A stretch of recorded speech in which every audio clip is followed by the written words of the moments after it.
Hello world, this is a response to Pappy versus Smash, which is really sort of Pappy and Warren 25 Smash having better things to do. But as I apparently do not have better things to do, I'm going to make a political climate video.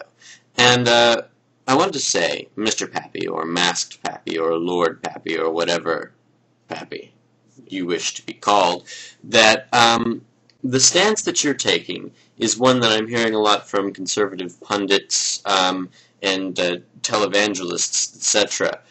And that stance is that people are being too pessimistic about the way the world works, and if you look for bad things, you will find bad things. And where that's true, I also will have to stand with Warren 25 Smash on this in saying that over the last 60 years, the American foreign policy has been largely to the detriment of humankind rather than to the boon.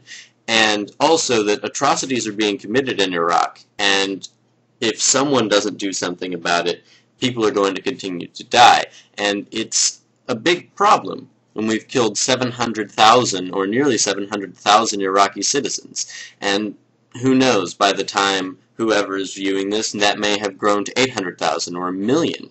We're looking at numbers that are, 4 or 5 cities in any given state in the U.S. We're talking about a number of people that you probably couldn't imagine stacked up.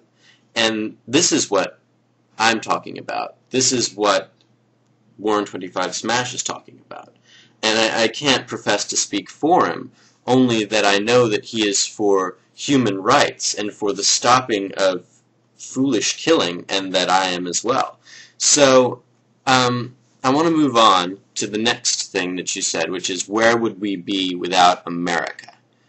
And my question is this: how far back are we going to play butterfly effect? Are we going to take the whole continent off the map and have Columbus and company floating out in the middle of the ocean with no food or water or adequate resources until they bump into Japan? Or are we going to push it forward and remove the Spanish and the Portuguese? Or are we going to remove the British colonies? At what point does America not exist? Because when you start playing with history, if you remove a single character from any point in time, then suddenly imagine what you've done. Think about, I don't know, Franz Ferdinand.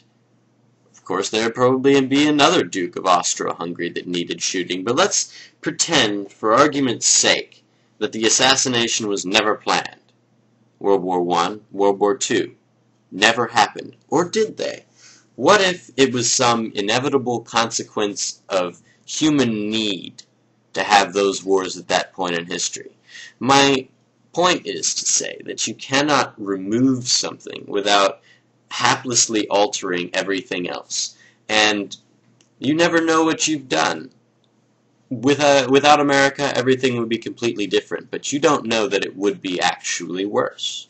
If America disappeared right now, well, what does that mean? The American government, the American police force, all things that have to do with American law, if it just poofed right now into non-existence, that would create a big, bad problem. And I'm not sure I'd want to be here.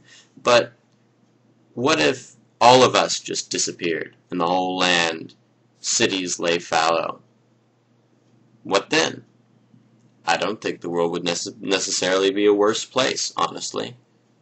But I'd like to hear what you think, and I'd like to hear it without the sort of insult and, you listen to me, boy.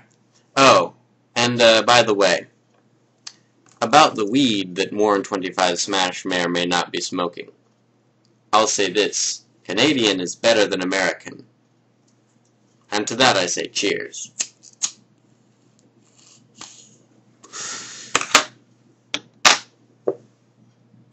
Oh, and Pappy, I don't know what you've been smoking, but I suggest try some of this. It's good for you.